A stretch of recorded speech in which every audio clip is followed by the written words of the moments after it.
Assalamualaikum warahmatullahi wabarakatuh. Selamat datang, para pembaca yang budiman. Malam ini, saya akan berbagi kisah tentang sebuah pendakian yang berujung petaka. Sebuah perjalanan yang awalnya hanya sekadar mencari pengalaman baru, justru berubah menjadi mimpi buruk yang akan selalu dikenang. Cerita ini bukan sekadar kisah horor, tapi juga pengingat bahwa ada hal-hal yang seharusnya tidak kita ganggu. Mari kita simak bersama. Angin malam nyusup lewatin celah-celah jaket, bawa hawa dingin yang nusuk sampai ke tulang. Di bawah sinar bulan yang samar, bayangan pohon-pohon bambu bergoyang pelan, kayak bisik-bisik rahasia yang cuma dimengerti alam. Dani narik napas, ngerasain udara tipis di ketinggian. Yakin, Ki, kita lanjut? Tanya Dani pelan, suaranya sedikit bergetar, antara takut dan ragu. Kita udah tanggung, Dan, jawab Kiki, temennya, sambil ngeliatin jalan setapak yang makin gelap di depan. 3 orang berdiri di situ, di tengah perjalanan menuju puncak Bukit Sipandu. Awalnya rombongan mereka 10 orang, tapi di perjalanan mereka misah-misah. Ada yang jalan duluan, ada yang ketinggalan. Sekarang tinggal mereka bertiga, dan di depan, ada sesuatu yang bikin bulu kuduk berdiri. Di antara rimbunan bambu, ada celah yang bentuknya kayak gerbang. Bambu-bambu melengkung, seolah ngebentuk pintu yang siap dimasukin. Tapi bukan itu yang bikin perut mereka mendadak kecut. Dari dalam celah itu, ada cahaya kecil berkedip-kedip, kayak lampu obor kuno yang ditiup angin. Bukan cuma itu. Sosok hitam besar berdiri di depan mereka, diam, gak bergerak, tapi seolah-olah ngelihatin mereka. Dani nahan napas. Ki, kamu lihat itu? Kiki gak jawab, cuma mangut pelan. Mukanya tegang. Lalu, tanpa peringatan, suara berdentang muncul dari kejauhan. Cing, cing, cing. Pelan di awal, lalu makin jelas. Suara lonceng kecil, kayak lonceng yang diikat di leher kuda. Cing, cing, cing. Dani merasakan badannya mulai dingin. Ini bukan suara biasa. Dan dia yakin satu hal. Mereka gak sendirian di sini. Dani melirik ke belakang, matanya mencari wajah 2 temannya yang berdiri kaku di bawah bayang-bayang pohon bambu. Wajah Kiki masih tegang, sementara Rio, yang dari tadi diam saja, mulai menggigit bibir bawahnya, jelas ketakutan. Sebenarnya, Dani bukan orang yang mudah takut. Sejak kecil, dia dikenal sebagai anak yang keras kepala dan suka tantangan. Di kampungnya, di daerah pesisir Jawa, dia tumbuh sebagai anak yang pemberani, suka menjelajah hutan dan naik gunung kecil di sekitar desanya. Makanya, ketika teman-teman komunitasnya mengusulkan untuk mendaki Bukit Sipandu sebagai bagian dari acara bulanan mereka, Dani langsung setuju tanpa pikir panjang. Bukit Sipandu terletak di daerah perbukitan yang berbatasan dengan 2 kabupaten. Ketinggiannya sekitar 2000 meter di atas permukaan laut, tidak terlalu tinggi jika dibandingkan dengan gunung-gunung lain di Jawa. Tapi tetap saja, bagi mereka yang gak pernah mendaki sebelumnya, perjalanan ke puncaknya bisa jadi berat. Komunitas mereka, yang dinamai Arka Setia, awalnya bukan komunitas pendaki gunung. Mereka adalah sekumpulan anak muda yang bergerak di bidang sosial, bantu anak-anak jalanan, galang dana untuk orang sakit, dan kegiatan sejenisnya. Biasanya, mereka bikin acara diskusi atau pertemuan santai di kafe atau tempat nongkrong. Tapi bulan ini, mereka pengen sesuatu yang beda. Kenapa gak coba naik gunung? Usul salah satu anggota komunitas, seminggu sebelum mereka berangkat. Gak usah yang tinggi-tinggi, cari yang dekat aja, tambah yang lain. Akhirnya, pilihan jatuh pada Bukit Sipandu. Tidak terlalu tinggi, tidak terlalu jauh dari kota tempat mereka tinggal, dan katanya punya pemandangan yang indah di puncak. Yang mereka gak tahu, bukit ini juga punya cerita lain. Cerita yang jarang dibahas orang. Dani, sebagai ketua komunitas, merasa ini ide yang bagus. Dia sendiri bukan pendaki, tapi dia gak mau kelihatan ragu di depan teman-temannya. Dengan penuh percaya diri, dia mengatur semuanya, dari transportasi, perlengkapan, sampai logistik. Tapi ada satu hal yang dia lupakan, mereka sama sekali gak siap untuk mendaki. Rombongan mereka terdiri dari 10 orang, semuanya pemuda-pemudi yang lebih sering nongkrong di warung kopi daripada berkegiatan di alam. Dari mereka semua, cuma 1 orang yang pernah mendaki gunung sebelumnya, itu pun hanya sekali dan bukan sebagai pendaki serius. Mereka berangkat sore hari, berharap bisa sampai di puncak sebelum malam turun. Tapi sejak awal perjalanan, semuanya terasa berantakan. Ada yang ketinggalan di belakang, ada yang maju sendiri, ada yang ribut soal logistik. Dani mulai merasa kesal, tapi dia tetap mendorong mereka untuk lanjut. Pokoknya gak ada yang mundur. Kita naik sama-sama, pulang sama-sama. Katanya dengan nada memaksa. Tapi semakin naik, semakin terasa kalau mereka gak siap. Jalan setapak yang awalnya mudah dilalui berubah jadi jalur licin berbatu. Beberapa teman mulai mengeluh, ada yang kecapean, ada yang haus, ada yang mulai menyesali keputusannya ikut mendaki. Dani tetap bersikeras, menolak berhenti terlalu lama. Saat matahari tenggelam, mereka sampai di tengah jalur yang dikelilingi hutan bambu. Disinilah masalah mulai muncul. Mereka terpecah menjadi beberapa kelompok kecil. Ada yang sudah sampai di depan, ada yang tertinggal di belakang. Dani, Kiki, dan Rio adalah 3 orang yang berada di posisi paling belakang. Dan sekarang, mereka berdiri di depan gerbang alami dari bambu, dengan cahaya aneh berkelip di dalamnya, dan suara lonceng yang makin mendekat dari kejauhan. Dani menelan ludah.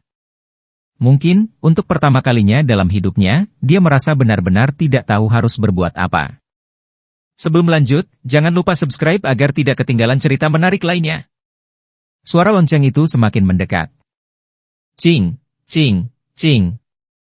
Dani menahan napas. Kiki dan Rio berdiri kaku di sampingnya, pandangan mereka terpaku pada celah di antara bambu-bambu itu. Cahaya kecil yang tadi berkedip-kedip kini tampak lebih terang, bergoyang pelan seperti diayun oleh sesuatu, atau seseorang, yang berada di dalam kegelapan. Dan, ayo balik aja, bisik Rio, suaranya nyaris tak terdengar. Dani ingin menjawab, tapi tenggorokannya terasa kering. Ada sesuatu yang tidak wajar di sini. Hawa dingin terasa semakin menusuk, meski angin hampir tidak berembus. Lonceng itu masih berbunyi. Kini suaranya bercampur dengan sesuatu yang lain, derap langkah berat, seperti kaki kuda yang menapaki tanah lembab. Duh! Duh! Duh! Dani menoleh ke Kiki, berharap temannya itu bisa mengatakan sesuatu yang masuk akal. Tapi Kiki tetap diam, hanya menatap ke depan dengan mata membelalak. Lalu, suara lain terdengar. Suara orang tertawa. Bukan tawa biasa, tapi tawa yang dalam, parau, dan seolah-olah berasal dari tenggorokan yang sudah aus karena terlalu sering berteriak. Huhuhuhu. Hahaha. Dani merasakan bulu kuduknya berdiri. Itu bukan suara teman-temannya yang lain. Itu bukan suara manusia yang seharusnya ada di sini. Tiba-tiba, cahaya kecil itu mulai bergerak mendekat. Makin dekat, makin dekat. Cahaya itu bukan obor. Bukan juga lampu senter. Cahaya itu berasal dari sesuatu yang bulat, kecil, dan menggantung di udara, seperti lentera yang melayang sendiri tanpa pegangan.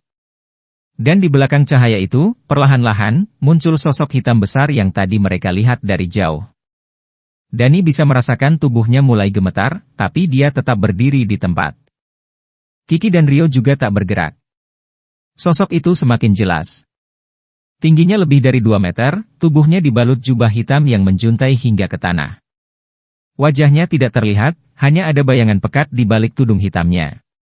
Dan di tangannya, atau lebih tepatnya, di sesuatu yang menyerupai tangan, tergenggam sebuah lonceng kecil yang terus berdenting pelan. Cing, cing, cing. Dani merasa ada yang menarik napas di belakangnya, seolah ada seseorang yang berdiri persis di telinganya. Jantungnya berdegup kencang. Lari, suara Kiki akhirnya keluar, hampir seperti bisikan.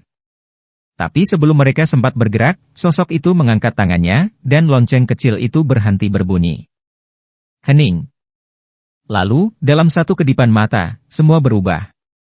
Angin dingin menerpa wajah Dani dengan keras, menusuk hingga ke dalam tulang. Dari dalam kegelapan, terdengar suara-suara lain, bisikan samar, tawa lirih, dan sesuatu yang terdengar seperti langkah-langkah kecil berlarian di antara dedaunan. Dani ingin berteriak, ingin lari, tapi tubuhnya terasa kaku. Kemudian, sesuatu yang dingin menyentuh bahunya. Dia tersentak. Dan saat dia menoleh, dia melihat wajah itu. Wajah tanpa mata. Mulutnya menganga, hitam pekat seperti jurang yang tak berdasar. Dan dari dalam mulut itu, Dani mendengar suara-suara yang lebih mengerikan. Bisikan yang memanggil namanya. Dani terpaku. Nafasnya tersengal, dadanya naik turun tak beraturan. Wajah itu, wajah tanpa mata dengan mulut hitam menganga, hanya berjarak beberapa jengkal dari wajahnya. Dari dalam rongga mulut gelap itu, suara-suara lirih berbisik, seolah-olah ada banyak sosok lain yang bersembunyi di dalamnya.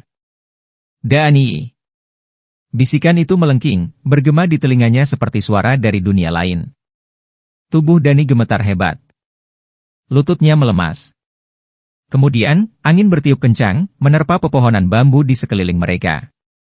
Bambu-bambu itu berderit, bergesekan satu sama lain dengan suara yang menyakitkan telinga. Tiba-tiba, suasana di sekitar berubah.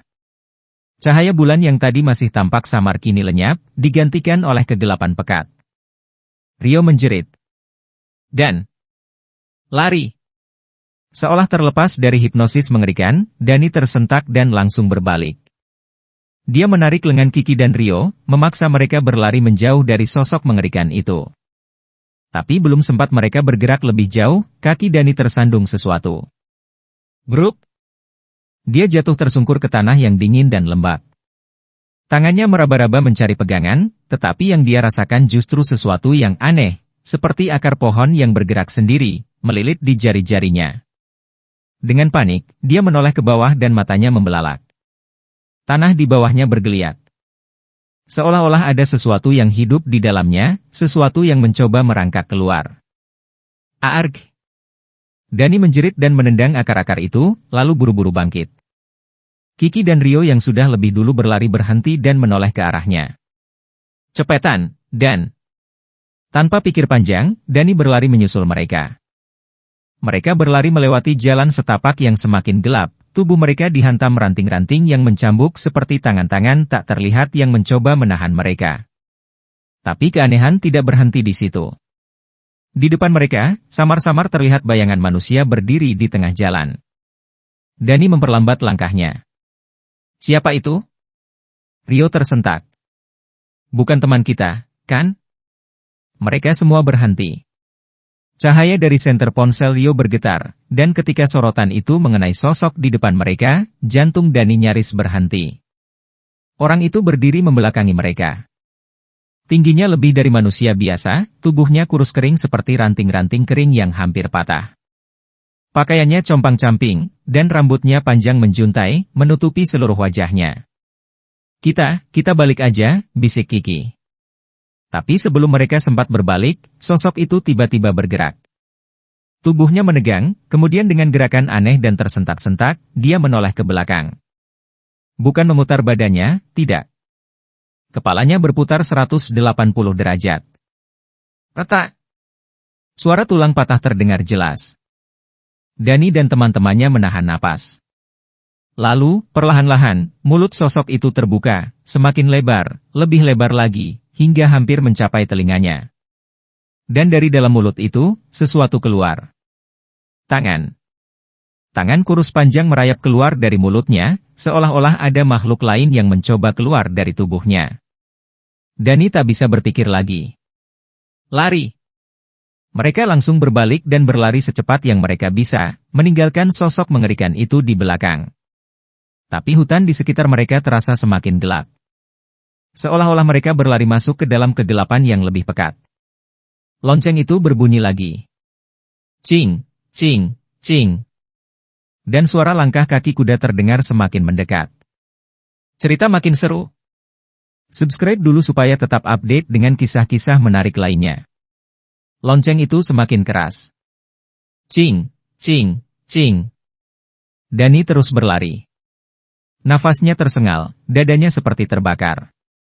Kiki dan Rio juga berlari di sampingnya, sama-sama panik.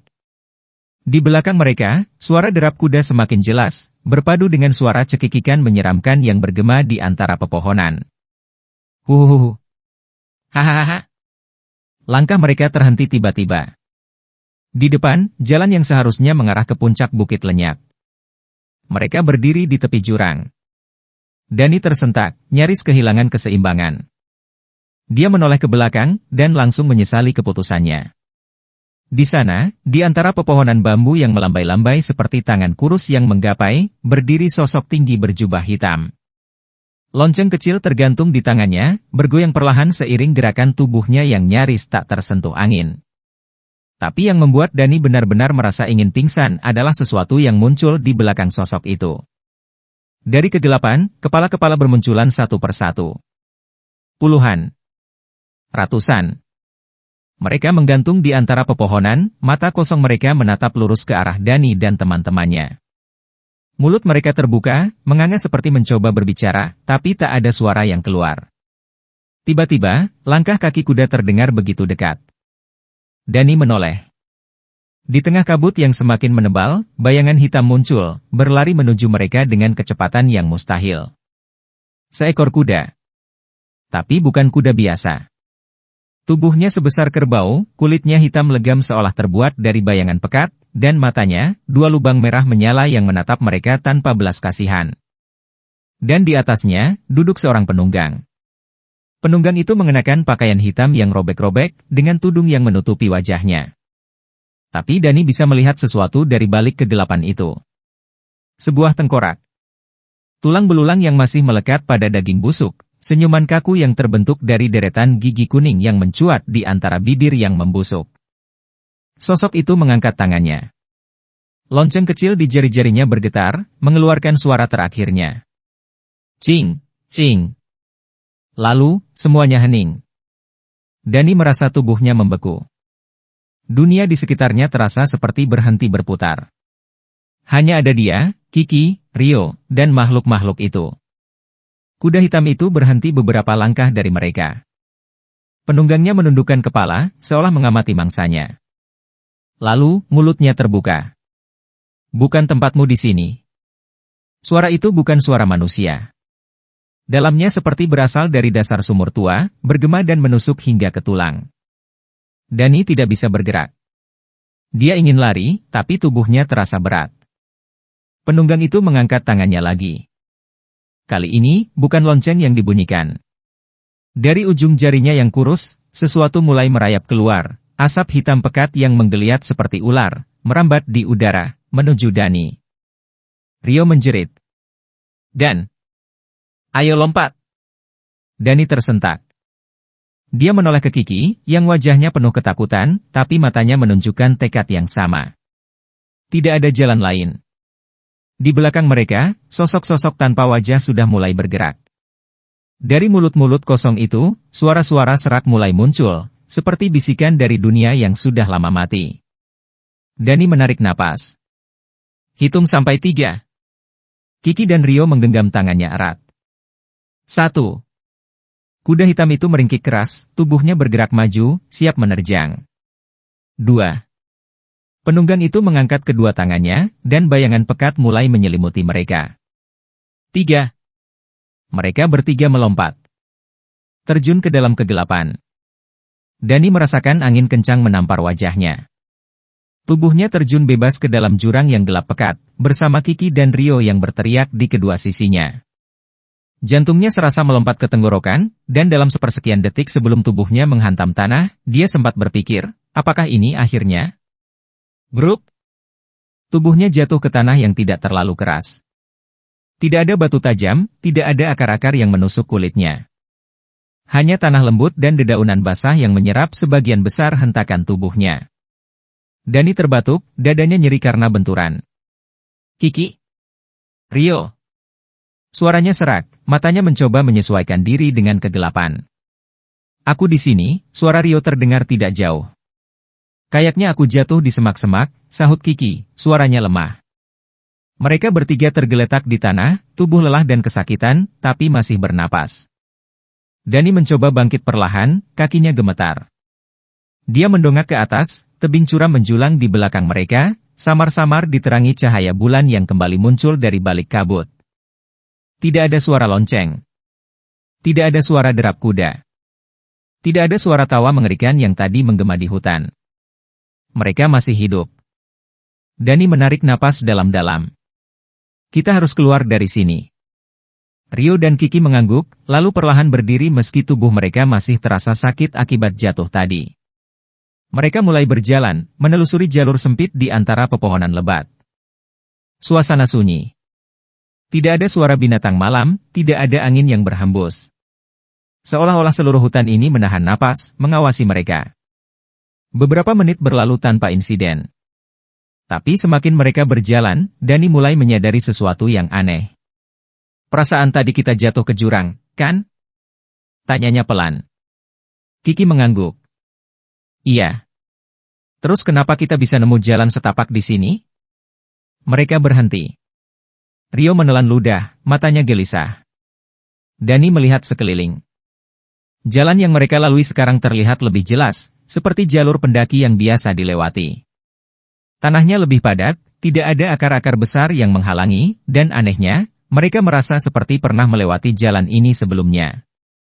Lalu mereka melihatnya.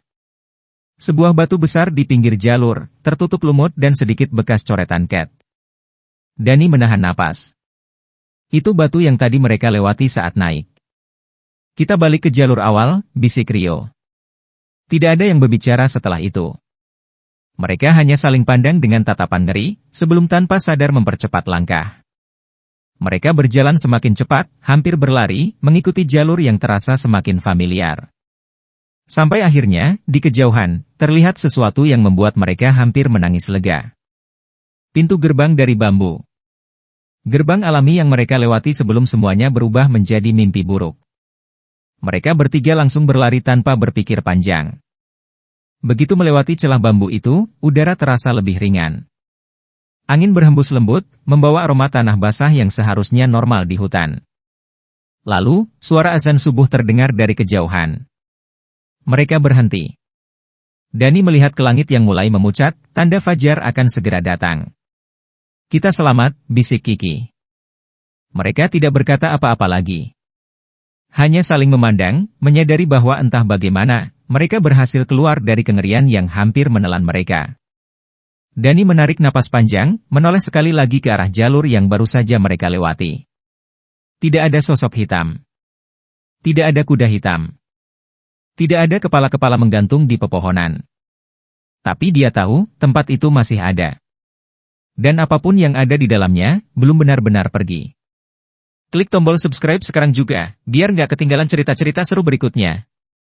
Langkah kaki Dani, Kiki, dan Rio terasa berat saat mereka menyusuri jalan setapak yang kini semakin jelas. Matahari mulai merangkak naik di ufuk timur, sinarnya yang hangat mengusir dingin yang sejak semalam menggigit kulit mereka. Namun, bahkan dengan sinar matahari, perasaan aneh masih menggelayuti hati mereka. Begitu tiba di base camp, mereka bertiga langsung terduduk di bangku kayu panjang di dekat warung kecil. Beberapa pendaki lain sudah mulai bersiap naik, sementara beberapa lainnya baru saja turun. Seorang bapak tua yang menjaga warung menatap mereka dengan tatapan penasaran. Loh, kok sudah turun? Bukannya baru semalam naik? Tanyanya sambil menuangkan teh panas ke dalam gelas. Dani saling pandang dengan Kiki dan Rio.